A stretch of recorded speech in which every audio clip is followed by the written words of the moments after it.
Although educated and trained as a doctor, Raj Joshi became an expedition leader and has led some of the most challenging expeditions around the world. In this interview, we explore the path that took Raj to combine his medical background with his passion for the outdoors. It's an honor to have you as my guest, Raj, and as my longtime friend. So my first question to you would be, what did you study? I studied medicine.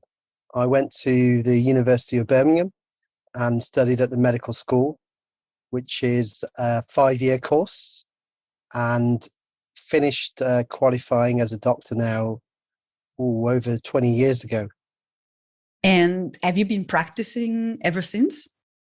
I have, yes. I love working as a doctor. I feel it's such a privilege to do a role which I find challenging, but equally you can really make a difference to people's lives and help others.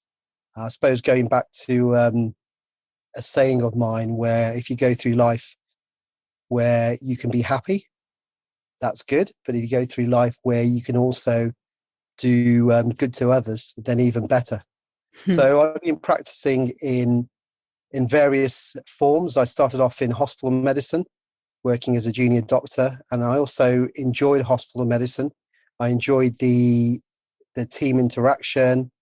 I really enjoyed, it might sound a bit perverse, but enjoyed looking after really sick people, because I felt that also really challenged myself. So I spent about, I think, 7 years in hospital medicine, doing a whole range of different specialties, such as accident and emergency, respiratory medicine, did a little bit of infectious diseases, a little bit of neurology, some care of the elderly, some dermatology, rheumatology, worked in the coronary care unit, did cardiology, and maybe a few other specialties as well. And then finally moved into general practice after about 7 years of hospital medicine, and have been working as a general practitioner in the UK since then. Okay, so 5 years of study and then 7 years hospital medicine, is that correct? That's correct. Because I hear that medical curriculum is very long, fairly long. Did you want to specialize, or did you find, after sampling all the different specialties, that for you the best was going to be a general practitioner? I suppose my main area of interest is travel medicine, or practicing in more remote and austere environments.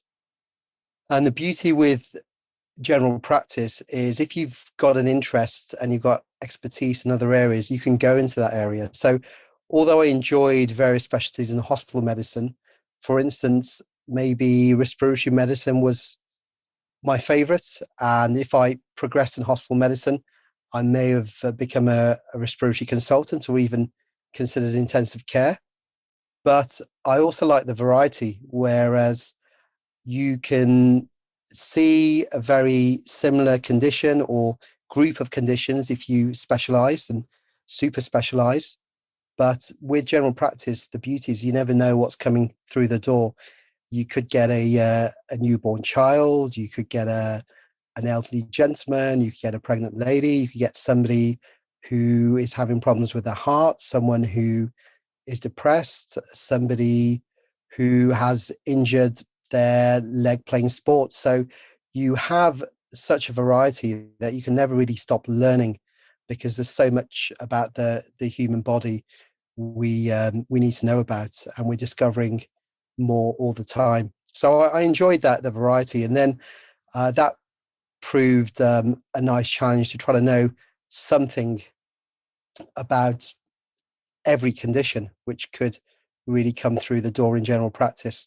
And then it also allowed me some flexibility to pursue my other medical areas of interest, such as the travel medicine side, and working in that pre-hospital care environment, and those what I call the remote and hostile or austere regions.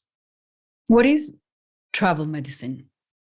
So that's quite a broad terminology, and I use that because it could be, for example, I've worked in clinics where I've seen people who travel, and it could be for a holiday, a family holiday, but it might even be for going to quite an extreme environment. For instance, it could be in a high altitude environment, or could be a desert environment, and the person might have a medical condition. And you have to assess whether that person, firstly, would be safe going into that environment with that medical condition, and also what could be done to help mitigate those risks.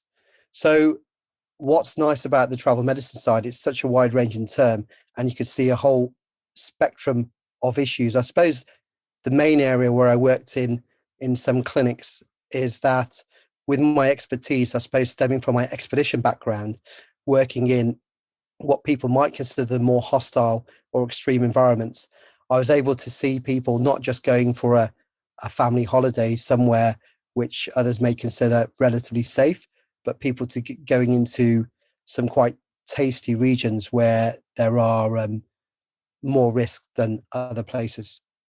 Talking about traveling, this has definitely shaped your life. So, knowing you, I know that you have more than one life, in truth. And it's amazing how you manage to bring these two elements together. So, when did actually the expeditions come to be in your life? How did that happen, being a doctor? That you started to travel and guide other people into expeditions? A lot of it was due to my parents. I've got a wonderful family, and my parents, they took me over to some the most beautiful areas around the United Kingdom. We also were lucky in that we went for a holiday abroad when we could, but we also explored a lot of the UK. And although it's a relatively small country, it is such a beautiful country. And we used to go, I remember one of my favorite places was over in North Wales, exploring the mountains, the hills, the forests, and we went camping on a regular basis. So they took me up Mount Snowdon, which is the highest mountain in Wales, I think when I was about 18 months old. And I think year by year, when we used to go there, and I used to go for long, beautiful hikes in the mountains and get used to the camping and really enjoyed it and enjoyed the exploring, it sort of came into my blood more and more, where I developed that natural affinity with the outdoors. Say more so than, I suppose, the city environments, which I appreciate the risk can be greater in the outdoors, but over time, as you gain more experience, I then converted that expertise to use it for others, to try to mitigate the risk, to keep others safe, and then turn it into a profession. So I started climbing when I could. I met a really good bunch of friends who were experienced climbers or are experienced climbers, and they were older than me, and I learned a lot from them. So when I had some money, I started doing my own expeditions abroad. And one of my friends works as what I consider one of the world's top guides, and he introduced me to a company he was working for at the time, and I got involved with that company and eventually started leading trips for them. And I was fortunate that I received some really good feedback in my initial trips, and then they hired me more often to work as an expedition leader. So I'd take charge and look after a group of people I never met before on some challenging treks initially around various places in the world. You develop a bit of a reputation in that industry, and thankfully, with the feedback I got, I started getting more and more interesting job opportunities to a point where people were saying that I should really look to set up my own business, and eventually I did. And your business is called the Adventure Boutique. That's correct. Yes. And I actually had the pleasure to join you in one of these expeditions in Sierra Leone a few years ago now already. Time goes by so fast. And it was a very, very nice experience, trekking through the jungle to the mountains, the highest mountain in Sierra Leone. And what I liked was the element of being connected to the local culture, and we went to a hospital so we could see how they live, their sustainability standards and all this. So I find that there was an extra layer to the expedition, not just trekking or a sports adventure. What is the ideal adventure or ideal expedition for you? Well, first of all, I mean, thanks very much for what you said, and it was a real pleasure having you on board as well. And well done on that amazing challenge, and that we succeeded in climbing the highest mountain in Sierra Leone, Mount Bintamani. Now, to me, the ingredients of a great expedition, I think, are a couple of items where it shapes the transformation in the person. I think what I've seen over the years and the feedback I received from clients who are friends now, they fed back, and sometimes months later, about how maybe a 2 week trip didn't just end for them after the trip was finished, but how they took something positive from the experience and applied that into their daily life, and how it's helped them in their daily life, whether it's for work or for other reasons. And those two ingredients, I think, are challenge and interaction. Interaction, more, I suppose, on a cultural interaction. So the challenge, I think everyone needs a challenge in their life to help them grow as an individual. What I like about our trips is that we have real adventure, and that adventure, I think, challenges that person. So you find a lot about yourself, and you can grow as an individual. And you also, as long as you take the trip as a journey, and take each day and look at the experiences and what you gain from each day, I think you gain a lot of confidence on completing that challenge. And when I say completing it, it may not be getting to the top of the mountain as such. It's that whole journey, that whole process, which is important. And I say it's not reaching the top, it's coming back safely is a true measure of success. So it's that whole journey process and the challenge during that journey. And then the second element is that interaction I mentioned. The cultural interaction, I think, is really powerful. So I like to see it as a two-way process. I feel we can learn a lot from other people, other cultures. And I've been very fortunate to have met some amazing people during my journeys and my expeditions, and immerse myself in wonderful culture.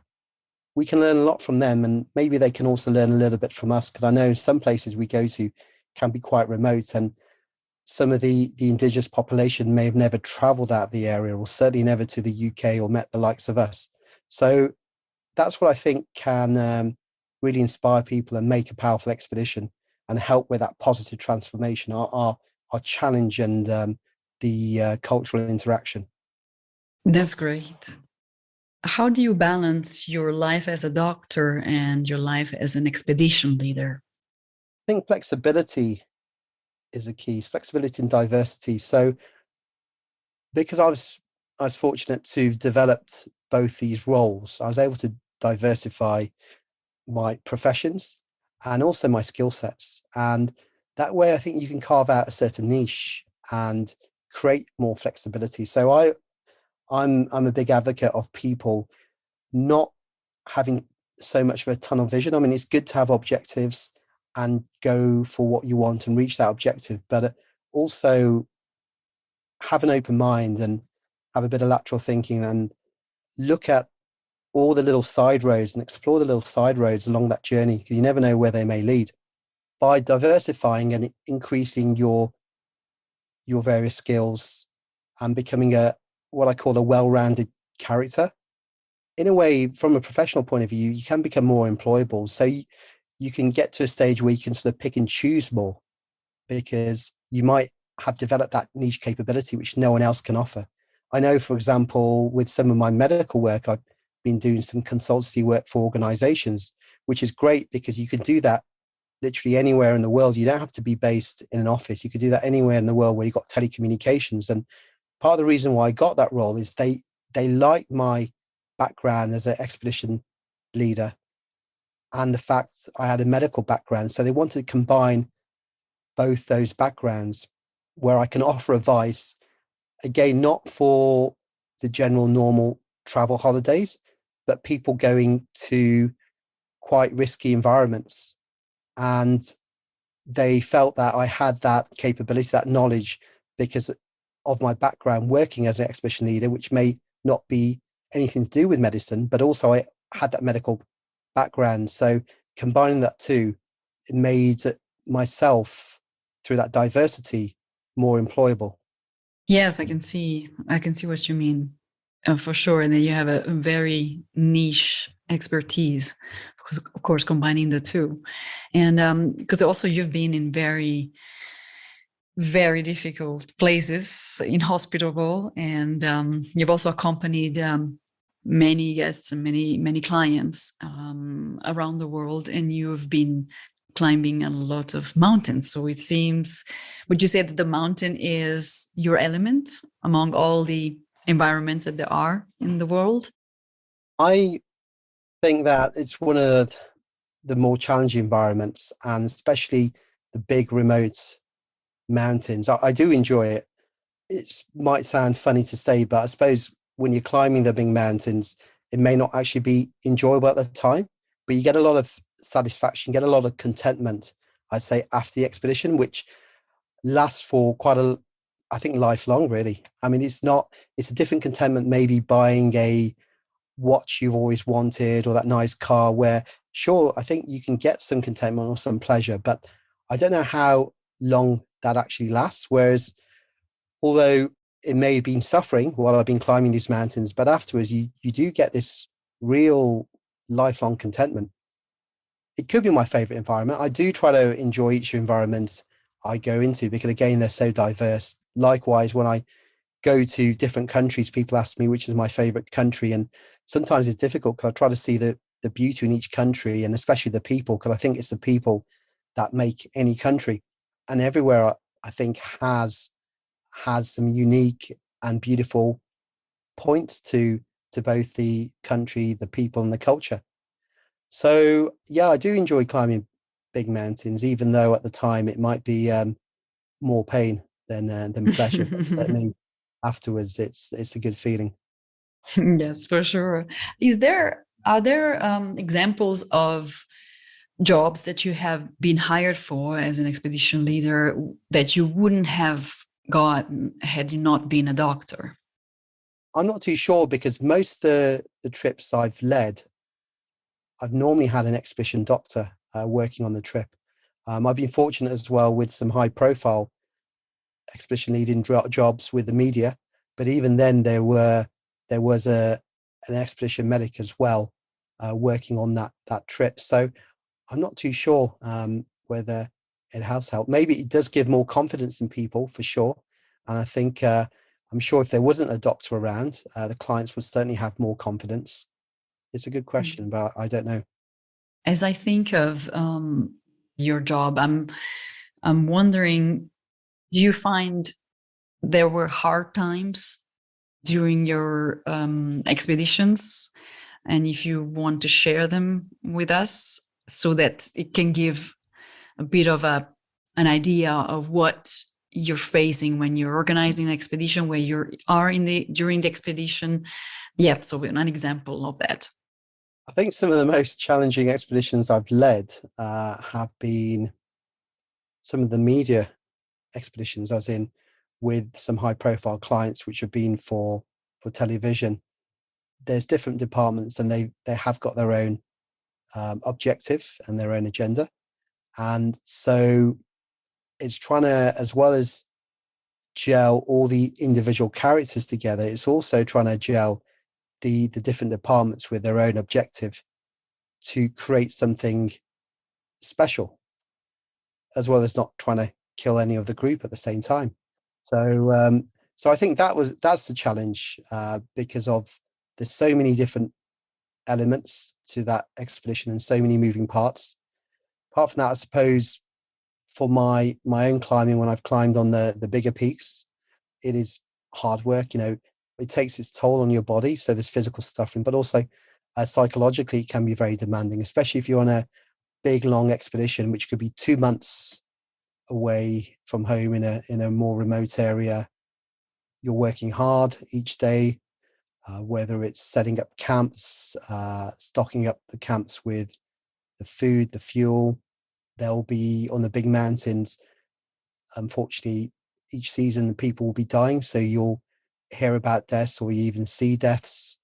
And I know psychologically that can affect people, so you've got to somehow focus, maintain your focus, shut that out.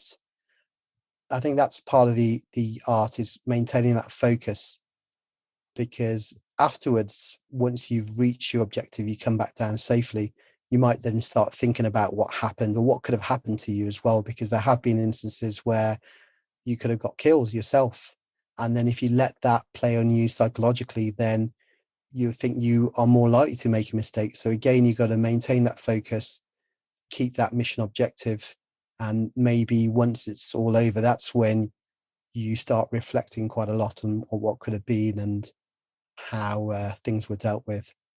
And for someone who would like to start a career such as yours, and say expedition leader, you were mentioning how you started. You started to work for a company on their trips. Is it hard to find a job like this? How do you break in that industry? I was lucky because I had a contact who was already guiding with that company. So again, it could be that someone might know a contact to who can recommend them. But I suppose because I was already climbing with my friend, he saw how I was and maybe felt that I'd be suitable. I think otherwise, if people don't have a connection, it could be simply contacting the company and they may ask you for a CV. It could be asking them, what would I need to do to prove I'm a capable expedition leader? And the company might come back and tell you what they want.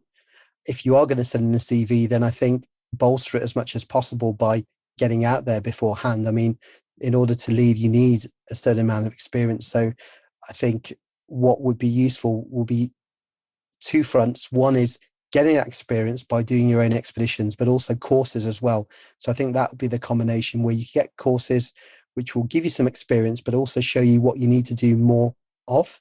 And you can learn some proper techniques, whether it's to do with rope work or climbing skills or leading groups as well. And even courses which teach wilderness first aid. Mm-hmm. So there's lots of elements which you might need to know about as an expedition leader, everything to do with planning a trip and the expedition, researching the environments you're going into. So supplementing courses with real experience. So doing your own expeditions, whether it's with joining maybe some sort of clubs or associations. If you don't have friends who are that way inclined, who want to go and explore, want to go on adventures, because there are risks. So make sure you don't bite off too much, that you can't chew it, Mm-hmm. so to speak, so that you don't, that you reduce the risks initially and you stepwise progress. So you don't aim too high too early, because I know that the risk can be unfortunately quite fatal. So you want to start off somewhere, build experience gradually. So get out there, go and do your own expeditions, supplement it with courses, and then you'll have a more powerful CV when you apply to companies. And then if they say no, then ask them for feedback. What could you do to enhance your prospect of working for them? And they may come back and say, well, you need this, this, and this. And then at least you'll know. And then you've got something to aim for. Okay, great. And each of us has, of course, its own set of characteristics and character traits. And is there an ideal case scenario or an ideal person profile to fit this career? And at the same time, is there a non-ideal, meaning like if you are a certain way, if you don't have a certain set of skills, soft especially, you better not venture into this job? What would you say it is? Ideally, you need a combination of hard skills and soft skills. So what I mean by that, the hard skills will be the technical skills, whether it's navigation, route finding, how to use a satellite phone, how to use a radio, how to get out of crevasse. All depends on the environment you go into. But you got your hard technical skills, and your soft skills would be really your client care, as in the communication with the clients and how you look after them, the empathy. So the soft skills are really important, and although they can be learned, it's also can be an innate skill, as in your own personality and part of you. But certainly people can develop that if they're not that way inclined. Out of any of them, I think one of the important traits is having a cool head. In a way, you need to be quite calm and quite cool and collected, because there can be stressful situations. And I think if you get too stressed, you may lose that focus. I know when I climb with friends, the friends I climbed with for many years, I remember one of them had a saying, and I try to use that saying both when I climb, but also how you live your life. And that if you've got a problem and you can do something about it, why worry? If you've got a problem and you can't do anything about it, why worry? Right. Yeah, and I researched that saying later on, and I think it was originally stemmed from the Dalai Lama. I may be mistaken, but I think it wouldn't be those exact words. I think my climbing friends paraphrased it, but I like that saying anyway, and that's how I try to live my life. And certainly on the expeditions, that there's no point getting stressed because you lose that focus. And if I do see my clients getting stressed, I tend to say to them, or they're getting worried, any time you need to worry is really when I get worried. And they normally come back to me and say, but Raj, we don't really see you getting worried. And I'm saying, exactly. So there's no need for you guys to be worried. So I think there's what I see is a lot of fear, which goes on in the world. And I think it's not a nice feeling to have. And especially now with the current situation, I do see a lot of fear. I think as an expedition leader, it's important to have a certain coolness about you, where in stressful situations you don't lose your head, so to speak. You know how to handle things a bit better, because you can maintain that focus, and then you can find that solution to that problem. So a good expedition leader, I suppose, because problems will occur, and it's your job to find that effective solution. What you just said, it really segues into something like another project that you have that I know of, which is very inspiring, talking about how travel can really transform you. It can cure you. It can have an impact on your life. And so you are developing something that you call adventure therapy. If you can tell me more about it. Yes, absolutely. Firstly, it's something what you said actually, Laura, as well just now. And I know I mentioned it earlier about transformation.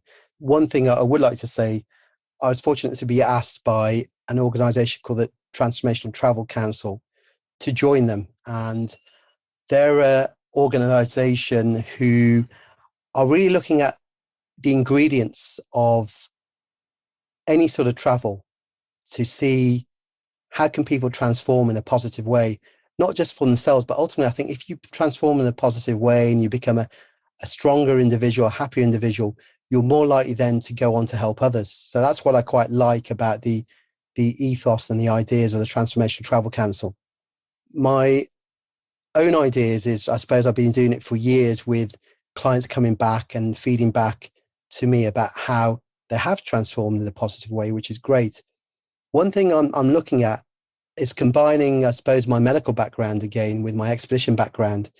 And to me, I see in some areas of society that the outdoors and the natural environment, we may be losing a bit of that affinity way maybe society is, which over the years has become, I suppose, more of an office culture. And my concern is that it has some negative health benefits in that physically you're not as active as we used to be, where we used to be, I suppose, hunter-gatherers initially, then agriculturists. So we always been in the outdoors. In the office, we're more likely to sit on a chair at a desk staring at a computer screen. So physically, it means that there's a lot more inactivity, not good for the heart, not good for your back and all sorts, but also on the mental health side as well. I think that getting out in the outdoors, I think is important. We need to have that affinity with nature. And I think it has benefits for people's mental health. And there's been studies as well showing that with the power of the outdoors. But what also interests me is not just being in the outdoors, but how does adventure play a part in a person's life and fortifying that individual and improving their mental well-being. Now, there has been some research on adventure therapy, which I'll just elaborate a bit more what I mean by adventure therapy. It's looking at a medical therapeutic process, but in an outdoor or expeditionary environment. So it's not just going on an expedition to climb a mountain, but there is a medical therapeutic part to it. And that normally involves, it could be two practitioners. There could be an outdoor practitioner who builds the framework for the expedition or carries out the expedition. And then the other practitioner would be, for example, could be a psychotherapist or a psychologist who will then look at both the group and the individual person and see whether they can get through to the root cause of that problem to actually solve the underlying issue. So from my research of what evidence is out there, I think there is some evidence with adventure therapy working and benefiting people with certain mental health conditions. And there may have been evidence that it can help with people suffering from depression, people suffering with anxiety, from addiction, and even eating disorders. So what I like to do is really see whether we can use the great outdoors, use adventure to actually start helping people who may be suffering from these problems, from mental health issues. So what I intend to do, I've been building up with a top psychologist who's also into expeditions, a structure and framework, which I'm hoping to launch in the near future, to see whether we can help people, for instance, who suffer from depression, or maybe they suffer from anxiety, and see where we can help solve any underlying issues, but using that outdoor and that expeditionary and that adventure framework to act in a way as a conduit, which I think combined with a medical therapeutic process can be potentially so much more powerful than maybe sitting in an office with a counselor. So that's some of my ideas which I'm looking at, and I'll be quite passionate to start helping people with these issues, but using that expeditionary environment. That's great. That's fantastic. I think it's a really good idea, and it can really combine well with the rest of the therapy that is done, at home with a psychologist, etc. So that the whatever comes out of the expedition isn't lost once you go back home and into your own environment, but continues and segues into more transformation. And it's really fascinating. I hope to be able to help you there one day. And yeah, thank you for leading that expedition. And I'll be up on the next one whenever you do the Kilimanjaro trip. I already have another friend who wants to join, so that's as soon as this COVID parenthesis in our lives is over, we'll resume, and then I'll be very happy to join on another fantastic expedition. And I wish you also all the best, both on your medical career and the expedition career. And thank you for inspiring people who have listened to this episode of the podcast. And I hope that we'll have more topics to cover in the near future. Thank you very much, Lara. It's been great chatting to you, and look forward to you coming on Kilimanjaro and another challenge or some other expedition in the future. It'll be great. Wow, my takeaway from this is, if you go through life where you can be happy, that's good. But if you go through life where you can also do good to others, then even better. And another one, he said, if you got a problem and you can do something about it, why worry? If you got a problem and can't do anything about it, why worry? Take care. See you soon.